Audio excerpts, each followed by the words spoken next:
Hi, everybody. Thanks for coming. Today, I'd like to introduce Jamie Isen, who is a PhD candidate at York University in Toronto. He works with me.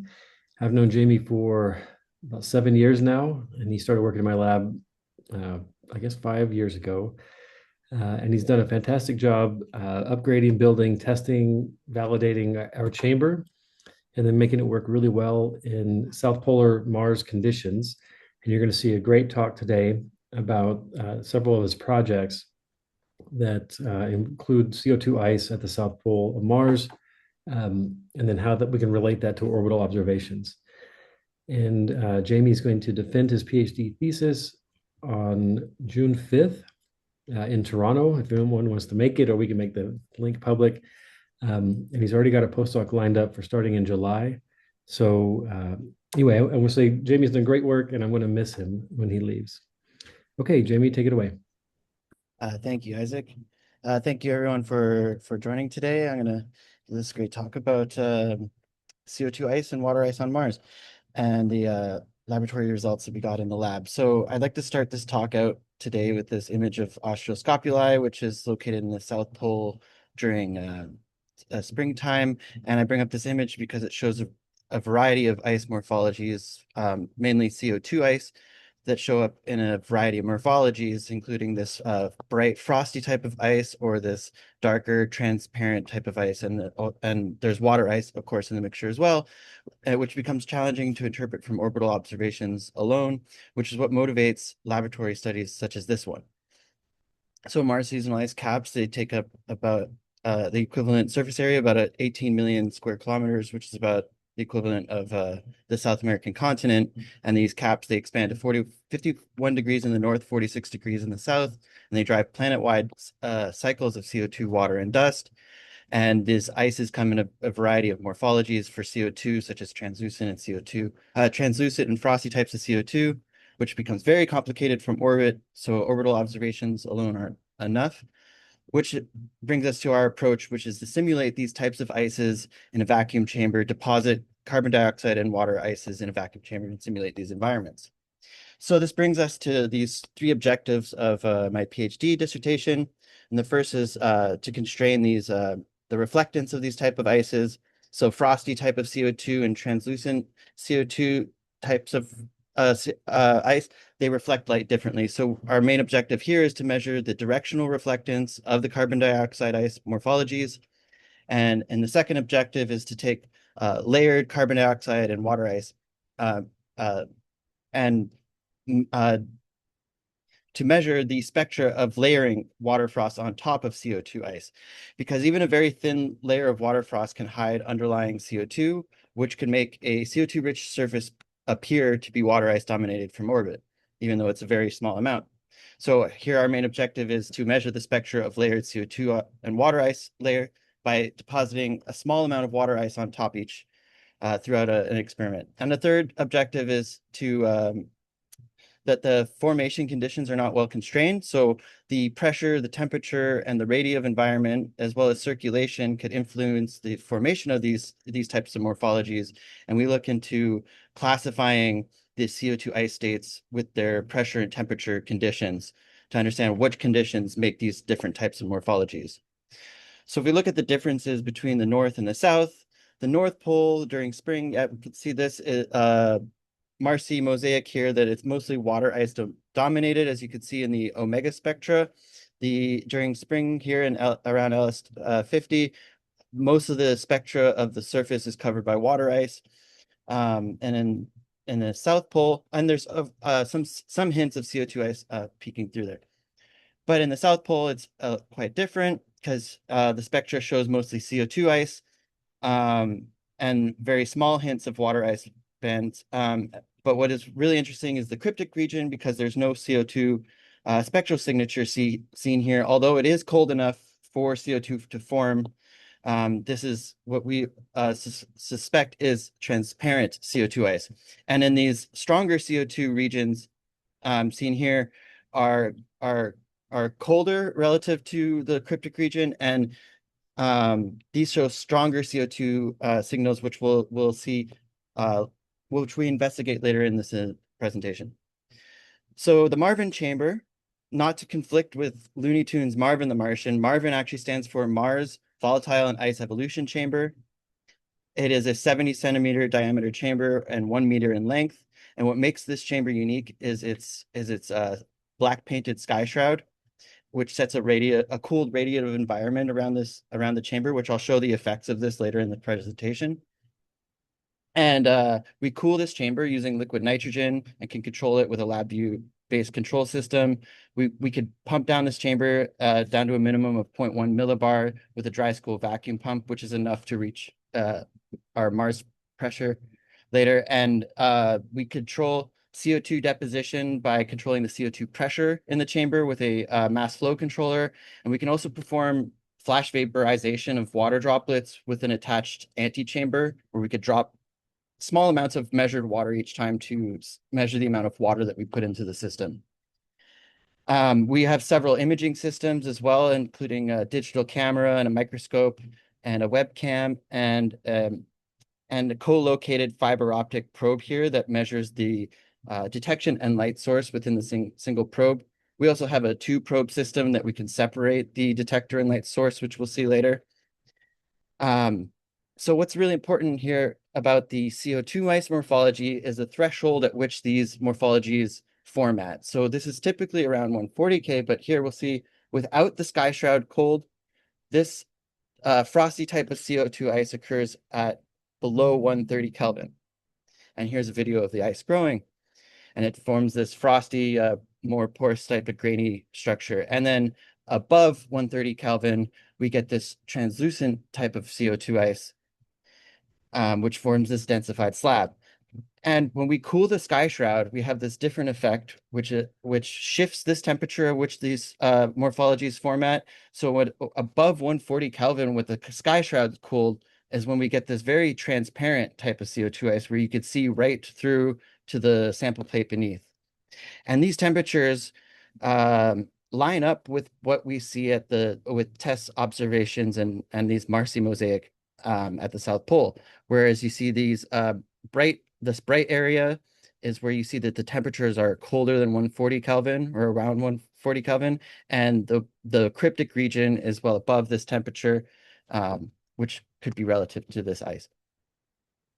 So we're going to go first now into the first objective, which is the directional reflectance of these types of ice morphologies, which we take this measurement called the BRDF, which stands for the bidirectional reflectance distribution function. And this is a fancy way of saying how an object reflects light. So we take the function of the illumination direction and the viewing direction of a surface or a type of material, and we can characterize this taking measurements. And then so typically we could categorize 2 different types of reflectance behaviors. Generally, there's a diffuse behavior where light is scattered in many directions, like this tennis ball, or if you take a pinball, like this example, you have a specular reflection, which light is reflected at an opposition angle, acting like a mirror. So how is this useful for remote sensing? So directional reflectance helps distinguish different surface types. So the satellites such as Aqua and Terra use the instruments called MODIS and MISR, which take spectral directional reflectance and characterize different ground cover types here on Earth. So they map different types of vegetation or can detect oil spills, for example. So we want to do this inside the MARVIN chamber to measure the directional reflectance of our CO2 ice morphologies. And we do this with this custom in-chamber goniometer that was built to do this measurement. So first, this goniometer is equipped with 2 fiber optic probes on robotic arms that are independently can control the illumination and viewing geometry with the ice sample between it. And typically, a full BRDF could take the illumination and the emission angle and the full azimuth, but with this instrument, we're limited to the chamber space and time evolving ice that made the full azimuth sample impractical in this case because you'd have to sample so many different times. So the BRDF is measured in this case in the principal plane geometry, which is measured by varying just the illumination angle and the emission angle in one single plane. And this caused a minor deviation. We had to angle one of the probes, but I did a phase angle calculation, and this wasn't too far off from the ideal phase angles. There wasn't too much error. And recently, another one of our my colleagues in the lab, Kendall Koga, did a new design, which she's defending her thesis just before mine on June 4th, which measures multiple azimuth direct detection angles and incident angles all at the same time with a laser and this goniometer that could detect that. But save that for her defense. But here's a video of the goniometer in action with CO2 ice beneath it. The motor stepped through on the robotic arm, stepping each incident angle and detection angle. And we use several different validation materials here to validate the instruments, such as the Spectral and Lambertian standard, which is also what we calibrate the instrument to say that this is 100% reflectance. And this is what our BRDF measurements look like. So I have this is normalized from 0 to 1. So 1 is the maximum reflectance. And on this axis, we have the incidence angle and the emission angle. And here we have this Lambertian effect where we have the smooth kind of offset of drop off of reflectance. It's supposed to evenly reflect light in all directions with the max albedo was 1. And we tested here with a mirror, which here the max albedo is far greater than 1. But as you notice here, this specular axis on this diagonal have equal and opposite. The peaks are at equal and opposite angles, which is what we expect with a mirror. And we also tested this with a black painted copper plate, with here the max reflectance is 5%, which is what we expect, and a very scattered diffuse reflectance. When we did this with our CO2 ice samples, there was a notable thing with the initial plate temperature causing variation in the ice appearance. So here with sample F1 and F1 and F2, the sample plate started with colder conditions to form this brighter brighter frosty ice, and as opposed to this one that was formed initially 133, which was a bit more transparent. And as we go up in temperature, this shifts to more and more translucent ice. So as you can see here, sample T1 is closer to this 140 threshold, which is, it appeared more translucent rather than transparent. And we could see here with sample T2, it is more transparent. You could see directly through the ice, and you could see this reflection of the depth reference here.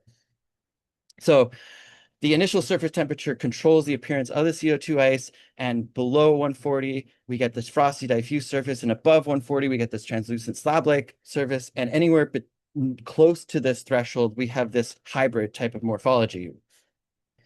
And looking at the BRDF results of these samples, so sample F1 had a very diffuse and scattered behavior with these small glints that you could see these speckles in the image. I think these are related to those. And these are just a BRDF slice version of the same data. Each curve here shows the incident angle versus the emission angle.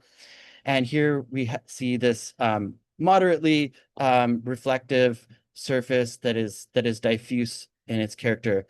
And we see a very similar response with F2, which has a bit of a brighter peak over here, mostly probably because this is a brighter, colder sample, and it created these brighter facets. And if we look at our translucent samples, we have this very specular response. Everything's at the opposition angle in terms of its peaks. There was also this interesting shape that was formed where we had these triple specular peaks at almost any of the peaks. And this was also observed in sample T1 as well. So we had this could be a characteristic of specifically for transparent CO2 ice, which could potentially be a key signature to look for on Mars when observing this ice. So if we look at the spectral results of this, we can take a look at the non-specular geometry because we're able to separate these probes. And if you notice here, the frosty samples show that there's some spectral response here, as opposed to the translucent sample that lost any of its albedo. It's very low. It's at 0%, and the spectral signature here is missing at 2 micron. If you look at the specular geometry, if you look at the responses, the spectra at the specular geometry, the albedo rises, but you lose this 2-micron feature. So this is a key result because so frosty ice at any angle is detectable and for its spectral signature, and for translucent samples there is no clear absorption band that appears at either geometry. So main takeaway from the BRDF here is that at non-specular angles, translucent ice is dark because light transmits through this slab and it's absorbed by the underlying dark plate. And at specular geometry, the reflectance increases, but the absorption bands remain absent, which is really similar to what we observe at the cryptic ice at the South Pole of Mars. So next, what happens to the spectra when we cover this with water ice and mantle? So this brings us to our second objective, which is this measuring the spectra of layered carbon dioxide and water ice. And we do that with a band depth diagnostic. And with this computation, we're able to take the shorter wavelength and a longer wavelength and draw a continuum line between them. And taking this fractional drop gives us the band depth, and taking the inverse of this will give us a band height. And we do this for several different diagnostic wavelengths. So for carbon dioxide, here's a carbon dioxide spectra. We take 1.431 microns, 2.011 micron, 2.034 micron, and here's a water spectra. And we take 1.52 as our diagnostic for water. We also added one more metric here called the frost index, which we made for this study, which stands for fine scale roughness of the spectral texture, which measures the spectral jaggedness of this 2-micron region. As you can see, for CO2, it's very jagged, and for water, it's smooth. So we developed here a metric to just take the derivatives between there and measure this first differences to give a quantity for how smooth or rough the spectra is in that region. And we did this for 4 different types of experimental configurations. And so in the letter image, I show the CO2 ice, and then the A prime is this with it covered with water. So this is first for our frosty CO2 type covered in water ice. And then we grow a layer of water ice first, and then a 0.5 centimeter of CO2, frosty CO2, and then water ice on top of that. And we do this for their translucent samples as well. So we grow 0.5 centimeter of CO2, translucent CO2, and then water ice on top of that. And then case D here, we grow water ice first, and then translucent CO2 and water ice on top of that, which caused very different initial spectra. So the first one, case A, we have the standard CO2 ice spectra here, which shows all of our features with minimal water ice, which as expected. And in case B here, we see an observable depth for water spectra here. But another thing to note here is that the CO2 features were deepened from this effect. So when there was water ice present, these CO2 features became stronger. And in case C, we have very low reflectance here. This is our translucent ice with no water ice as a substrate. So we're seeing the light being transmitted through this transparent layer, being absorbed by the dark plate beneath. And some of the spectral features do show up, but this is very dark and undetectable in terms of its reflectance. And then in case D, the underlying water ice layer brightened everything. So the all of these features, all of the CO2 features here deepened the most out of any case, and was visible through this transparent layer. So critical finding here is that small amounts of underlying water frost can enhance CO2 spectra. And here's a video of this ice evolution happening. So this is for case A. You could, sorry, there's a few different windows going on here. So there's a microscope view here, there's a webcam view, the spectra is here, the pressure and temperature over time here, and another view here. So I'm going to show the CO2 ice layer growing and water ice going on top of that. And you can see here the CO2 spectra starts off strong, and you'll see that these features slowly disappear as soon as we start depositing water on top of the sample, which is happening now. This water feature is increasing as those CO2 features are being suppressed. I'm just going to speed it up a bit. And towards the end here, we have this sublimation happening, which I will get back into later in this presentation. So if we look at the band depth evolution over time, or as we deposit increments of water, this is what every single result looks like. So the dark plate results are on the left, cases A and C, and the frosty, sorry, the two top plots are the frosty results, the two bottom ones are the slab ice results. So what we saw was that depending on the CO2 ice morphology and the substrate albedo, we saw a range of when the CO2 features were suppressed. So overall, for the 1.43 feature, this happened in a range between 120 and 200 micron, and it happens in a range between 80 to 250 micron for the 2.011 feature. And we also measured a baseline for pure water ice that was at 0.39, and all of the water seems to it just approaches this as it thickens. But one thing that was really that stands out here is this in case C and D, that the CO2 band depth enhancing before its suppression, which shows that a tiny amount of water ice could actually increase the CO2 band depth before completely suppressing it. And we also looked at the maximum reflectance as this deposition occurred. And this also had a pure water ice baseline at 0.64. Cases C and D, the initial albedo was different. So it starts out darker than the frosty cases and rapidly increases, whereas the frosty ice cases, they just steadily increase the albedo. But the key finding here is that that CO2 and water ice mixtures, they exceed the pure water albedo. So either ice, the combination of both ices have brighter reflectance than either ice on their own. And lastly, here we'll look at the 2-micron frost index, which I mentioned just measured the jaggedness or smoothness of the 2-micron region. So the highest initial, roughest, noisiest signal was in case C, where you have the translucent ice over the dark plate, which is expected. You have a very noisy return because most of the light is being absorbed by the dark plate beneath. And in case D, we had the smoothest case because the water spectra smoothens the CO2 spectra, and we can actually see the water ice layer through that transparent CO2 ice. And if we take an average of all these suppressions, they happen between 120 and 150 micron of water ice on top. Now we'll go into my third objective here, which is to constrain the pressure and the temperature and the conditions that form these different morphologies. So my first question is, what controls CO2 ice texture?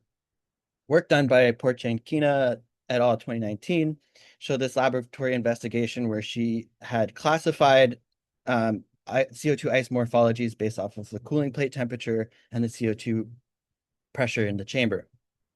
So the temperature of the plate controls the CO2 ice, the pressure of the chamber controls the CO2 ice, but one thing that made MARVIN unique was its sky shroud. So the temperature of the sky shroud really affected the morphology of this ice. And so why does the temperature of the sky shroud matter? This sets the radiative sky surrounding the sample, and at Mars pressure, convection is weak. So this radiative exchange becomes very important, and it will shift the temperature of the plate range at where frost or slabs form. As you see in Porcianchina's result here, it happens at less than 130 Kelvin. This also the sky shroud also influences the clarity of slab ice and its tendency to fracture. And this is a great representation of Mars polar ice because at Mars, the ice on Mars would experience a dark, cold, radiative environment. So there's a couple different modes of CO2 deposition that form these type of ices. So one mode is supersaturation, and this is where the vapor pressure exceeds the chamber pressure near the cold surface. So in the first state, you have gaseous CO2 enter the chamber, and you have this very cold plate. So most of the molecules rush to the plate and becomes higher density near the plate. And as this starts rapidly forming nucleation, it starts piling frost and rapidly growing into crystals. And here's a video of this happening in the microscope where we have these fine-grained crystals rapidly growing into frosty crystals. And the other type of mode of deposition is sintering. This is where the CO2 crystals fuse and densify over time. So you start out with these nucleation sites, which they make contact and neck formation, and they eventually densify into slab ice. And here's a video of this happening with the small nucleations forming in different areas, and as they meet, they neck together and join into a solid densified slab, and over time you get this nice thick slab layer. And there were several different concept scenarios that I mapped out here based off of this concept. So in case here, A here, we have a cooled sky shroud that is less than 190 Kelvin, and this causes supersaturation to occur. So the sample plate here is below 140 Kelvin with a cool sky shroud.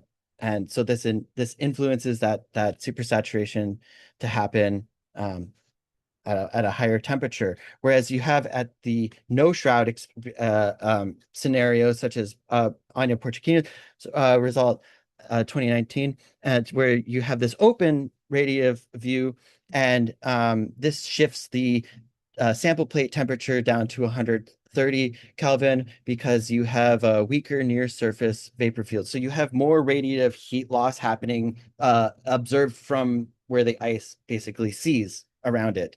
And in case C, I have here a cold sky shroud, and here it happening at 140 Kelvin, where we have this promoted sintering because you have less loss to the environment around it. And this actually causes a clearer slab than when we formed ice in the MARVIN chamber at temperatures higher than 190 Kelvin. The ice appeared more opaque or cracked because it's more likely to experience thermal stress from having a warmer environment around it. So it's more likely to crack.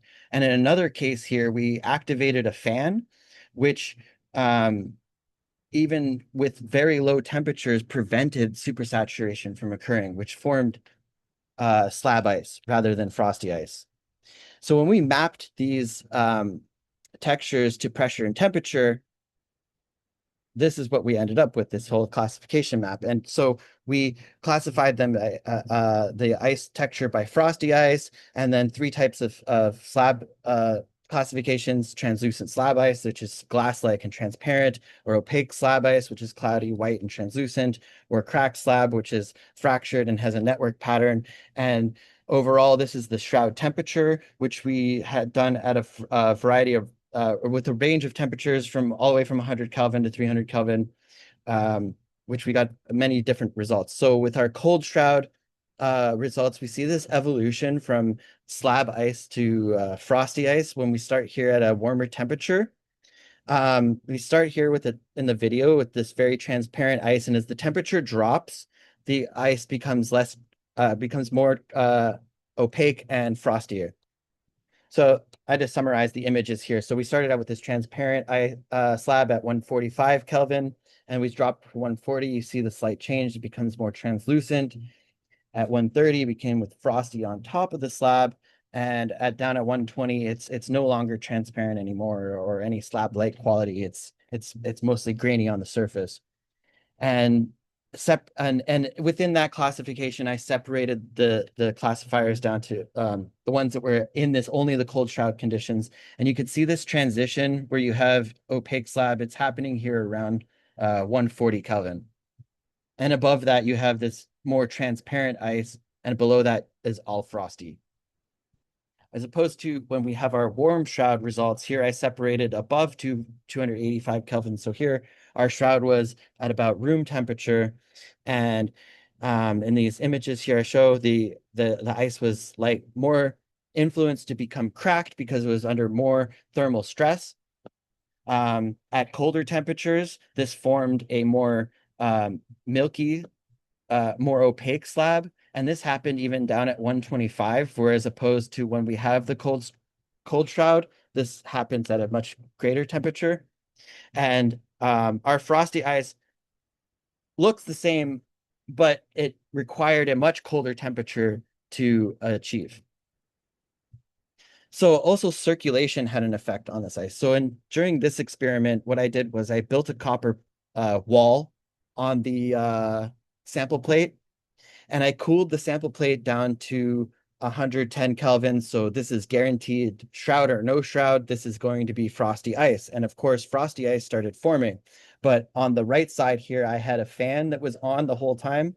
And the fan here is pointing out of the screen towards this corner. While the fan was on, it completely prevented the supersaturation from occurring, and it formed the slab ice instead. And the second I turned this fan off, we started getting frosty, grainy crystals on top of this. So the critical finding here shows that circulation perturbs supersaturation from occurring, resulting in slab ice. And this didn't matter any type of shroud temperature, chamber pressure, or cold plate temperature. It was either cracked or opaque slab all the way through. And I think this is really relevant to this study by Colaprit et al., showing the albedo. It's a circulation model showing the albedo of the South Pole of Mars, how it determines how mid-latitude topography affects the albedo of the seasonal ice at the South Pole.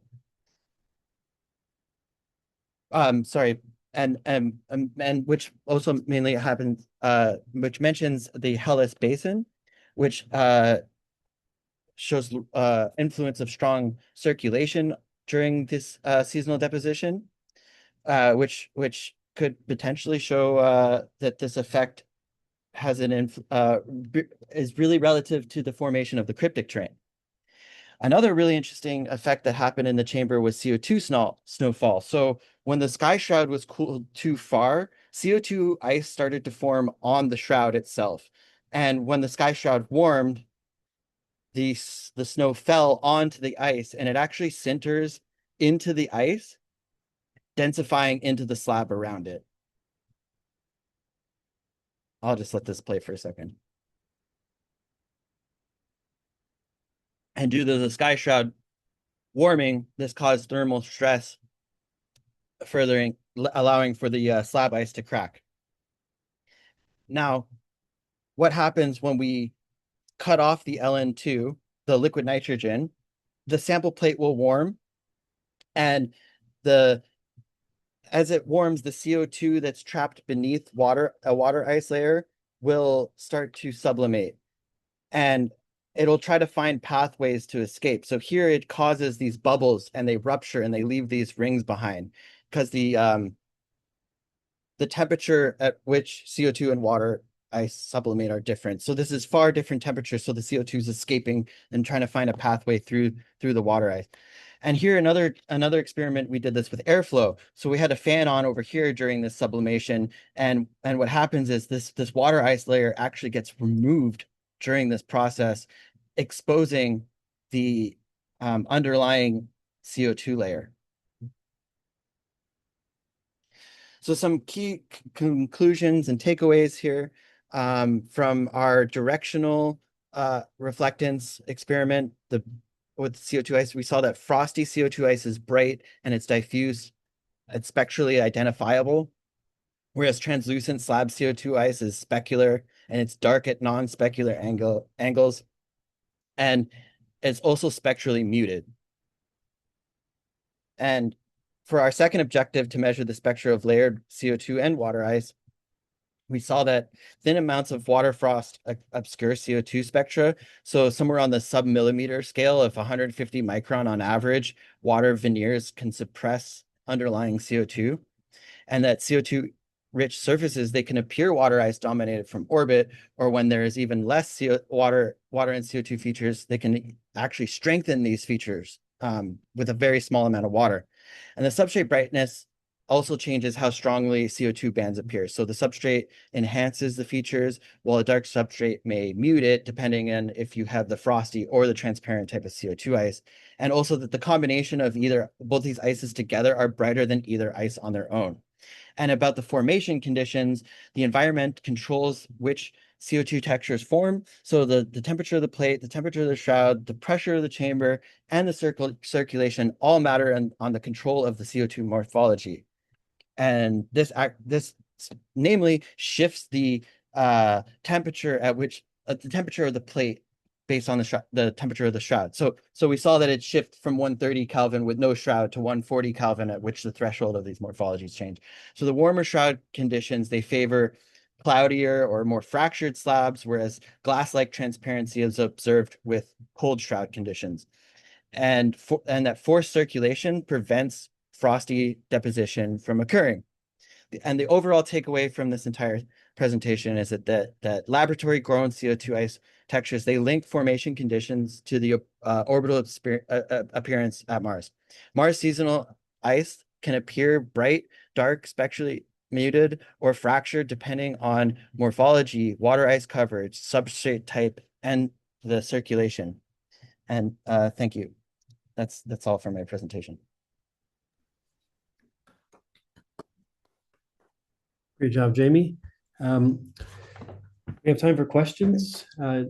And yeah, we'd like to hear from the audience what they think. Hi, this is Roger. I can't find a raise my hand thing. And go ahead, Roger. Yeah, very interesting. An amazing amount of work. I'm impressed. My question is, you did all the experiments on a smooth substrate. What happens if you do any of these experiments on a regolith substrate? I would think that the regolith would inhibit, at least initially, any slab formation. We did try a few experiments where we had some sprinkled on the sample plate, and I think during those experiments we didn't pre-cool the regolith, so the ice formed around it and didn't touch the regolith.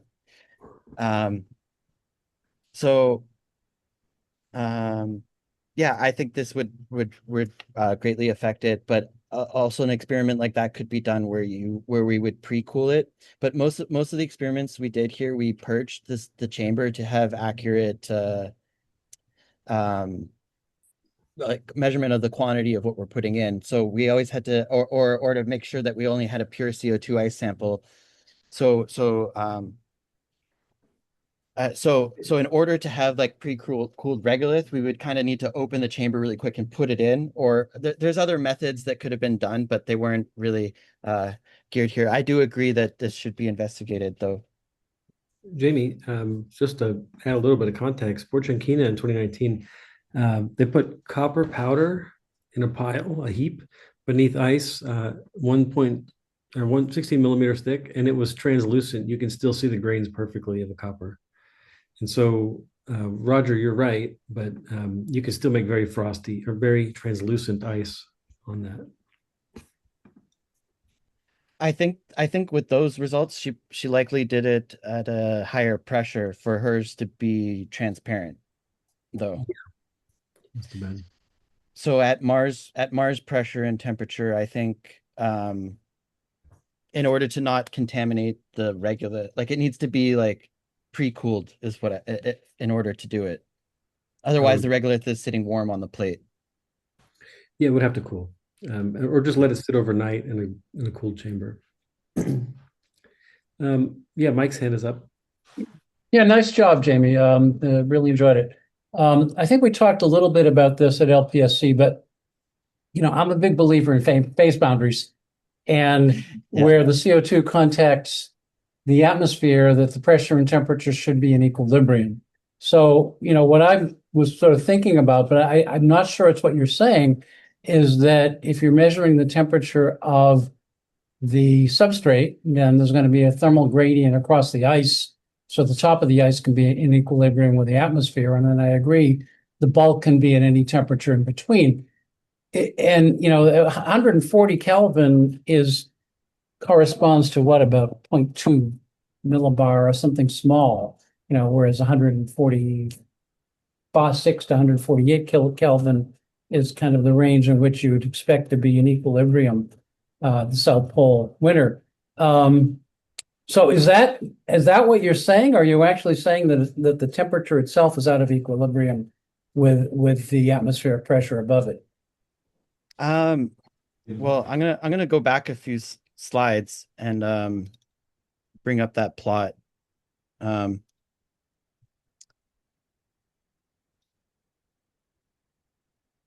Is it still viewable?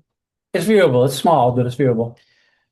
So from this classification, we had this this phase boundary, which was the solid one here is the expected phase boundary, based off of constants from Frey and Schmidt 2009, I think. Yeah. And then this is what we got doing a 95th percentile of our classifiers. And it is slightly shifted from the expected phase boundary. Now, this is not considering the top surface temperature of that ice layer. That's what I'm getting at, right? I mean, I believe that what that might be measuring is simply the thermal gradient from the top surface of the CO2 in contact with the atmosphere and going to the phase boundary and the plate itself. So there will be a thermal gradient across the CO2. I'm just trying to understand if that's what you were saying, or if you're actually saying that either that phase boundary, the expected phase boundary is incorrect, or there's some kind of, I know you use the word supersaturation, but some kind of out of equilibrium with that boundary, which I have trouble imagining, but I have trouble imagining many things that are true. Well, I think that for CO2, both CO2 and water, has been very well characterized at higher pressure, right? So those phase boundaries are like from the industries, they want to know those phase boundaries precise, but they don't have as much need as planetary scientists to understand these very low pressures, right? So, Sure. So I think that phase boundaries at low pressure need to be further investigated. I think that here we've characterized what the surface temperature is and of where these ices are stable. But it's the slab, it's the substrate temperature, correct? The substrate temperature. Yeah, well, that's what I'm saying. Are you looking at it? I guess the question, if I'm making it succinct, are you looking at an error in the phase boundary pressure temperature relationship, which I agree is plausible, or are you looking at a thermal gradient between what you measure and what the surface of the CO2 is exposed to? Here I'm only reporting the surface temperature of the substrate. The substrate of the substrate. Right. So what I think is the case though is that somewhere between this line and the dotted line is our true shift in the phase boundary, which should be examined. I'd like to interject a little bit. See if I can draw. Maybe I can't draw, but if you look around 170 temperature and around 30 or around 40 millibars, there's this kind of horizontal orange line. And all of that line, either you're going from the left to the right or you're going right to left. It doesn't matter. All of that line is east of the phase boundary as we know it. And so either you start deposition on the right-hand side and go left, or you start deposition on the left-hand side and go right. But in either case, we're not on that original phase boundary. So Jamie's right that we probably need to investigate a little bit better. Yeah, I mean, because CO2 is very different from water, of course, because that's all there is, right? If water in our atmosphere, you can get way out of equilibrium because it's a minority species, but it's sure hard to do that with a dominant species because it'll just sublimate or condense and cancel out any surface departure from the phase boundary. But again, I guess you don't have any way of measuring the thermal gradient across your CO2 layer. We might develop that later with the thermal camera, for example. Yeah, I'd be really, really interested in seeing that. Thermal camera might see right through it, though. Not if you're at the specular angle. Fair enough. Okay, I would look forward to seeing that. Again, nice job, Jamie. Thank you very much. Any other questions? Roger, I bet you got another one. No, I don't. And I did find how to get my hand up. Okay. Um, so some of this was motivated by Wendy Calvin, who visited for a semester during her sabbatical back 3 years ago. And that was the water over CO2 part, because Marcy doesn't really tell us the difference between water and CO2. It just sees bright ice. And she had proposed a camera that would look at different bands that would be able to distinguish between them. And so having some experimental results to tell us, if the ice gets above 150 microns, you may not even see the CO2. That's pretty important for our understanding of what's going on the surface. And Jamie pointed out that the beginning, in the beginning of his talk, the North Pole looks entirely like water ice, but it's more than a meter of CO2 under a very little bit of water. And so this has pretty important implications for how we interpret our remote sensing observations. So anyway, Roger worked with Wendy, and that's why I brought that up. Any other questions? And there was also like a result that ended up there was that a tiny amount of water also makes some CO2 look stronger. So there's even less than that threshold, which wasn't really a high threshold to begin with, like 150 micron. Less than 150 micron is actually making CO2 signals stronger. So you might think that some location would have a stronger CO2 response, even though it might just have a tiny bit of water there. Perhaps in the south where you're more likely to have the slab, but in the north it's really frosty. Yeah, I guess it's the same. Go ahead, Roger. So yeah, a couple of things. Wendy did her PhD thesis in my lab, but on to other things. So a question is, with the spectra that you have now, remember that most spacecraft are not going to measure BRDF, so we don't have that. I mean, unless you can get different angles at certain times, but it's not all in the same temperature regime. So the question is, what can you gain in terms of knowledge from just the absorption bands alone? And before you answer that, if there is a way, we could put all these spectra into touch quarter and you could map with CRISM data. Right. Yeah. Good question. I would like to see that all tie together. What can we tell from the spectra alone? Like the absorption bands itself. Well, the one thing I was discussing with Wendy, I'll try to go back a few slides to pull up the spectra. I'm going too far back. Sorry. Was the type of absorption bands that we use as diagnostics. So let me just skip towards that slide. Okay.